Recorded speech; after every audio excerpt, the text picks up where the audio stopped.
Hello दोस्तों, उम्मीद करता हूँ कि मेरा यह वीडियो साइकोलॉजी के बुद्धि यानी इंटेलिजेंसी शीर्षक से है और आपको पसंद आएगा। आप इसे ज़रूर देखें। सबसे पहले बात करते हैं कि बुद्धि और उससे जुड़े हुए जितने भी परीक्षण हुए, जितने भी सिद्धांत दिए, उनका सारांश क्या है। ये ज़्यादा नहीं, छोटा सा ही वीडियो है। सबसे पहले अपन बिने टर्मन और स्टर्न को समझते हैं। बिने टर्मन और स्टर्न जो है, इन तीनों ने बुद्धि को एक तत्व माना है। और जैसे बिने ने कहा कि ये निर्णय शक्ति है, टर्मन ने कहा कि विचार शक्ति है, और स्टर्न ने कहा कि ये समायोजन शक्ति है। फिर बिने जो है वो पहले बुद्धि परीक्षण के लिए जाने जाते हैं। बिने साइमन स्केल जो है वो 1905 में आया। पहले वाले में 30 क्वेश्चन थे और दूसरे वाले में 59 क्वेश्चन थे। उसके बाद टर्मन जो है उसने बुद्धि लब्धि जो है उसकी गणना की, यानी IQ जो है उसके बारे में अपना एक फॉर्मूला दिया। और उसके बाद उस फॉर्मूले में स्टर्न ने सुधार किया 1916 में। उसके बाद इसकी कुछ थ्योरीज को देखते हैं।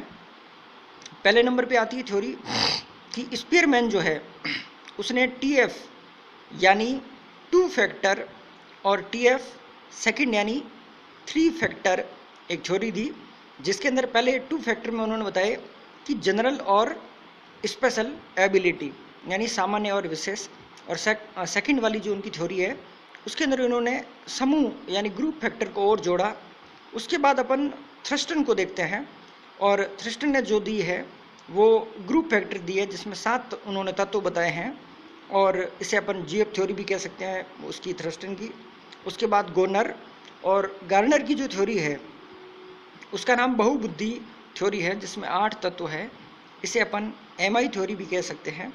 उसके बाद थॉर्नडाइक ने एक थ्योरी दी जिसे अपन मल्टीपल फैक्टर यानी बहु तत्व कह सकते हैं। थॉर्नडाइक की थ्योरी जो है उसको अपन बालू का सिद्धांत या फिर परमाणुवादी सिद्धांत भी कह सकते हैं। इसके अंदर मुख्य बात यह है कि थॉर्नडाइक ने कहा कि मानसिक क्रिया जितने तत्व बुद्धि में शामिल होते हैं।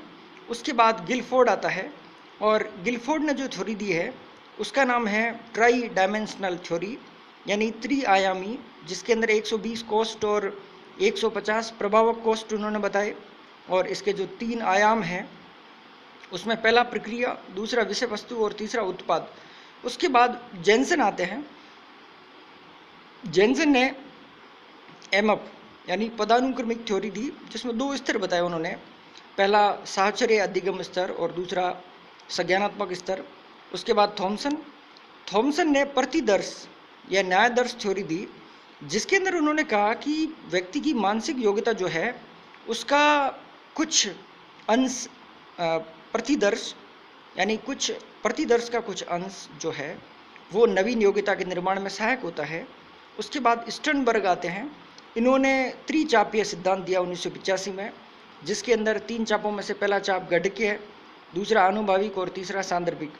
उसके बाद आती है संवेगात्मक बुद्धि।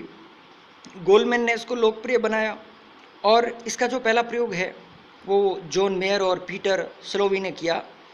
तो एक बुद्धि से रिलेटेड मेरा एक छोटा सा वीडियो है। आप इसे ज़रूर लाइक करें, ज़रूर कमेंट करें। आपके कमेंट मेरे लिए बहुत मूल्यवान साबित होंगे, जिससे कि मैं अपने आगे आने वाले वीडियो जो है उनको आसानी से तैयार कर पाऊँगा। आप इसे ज़रूर देखें।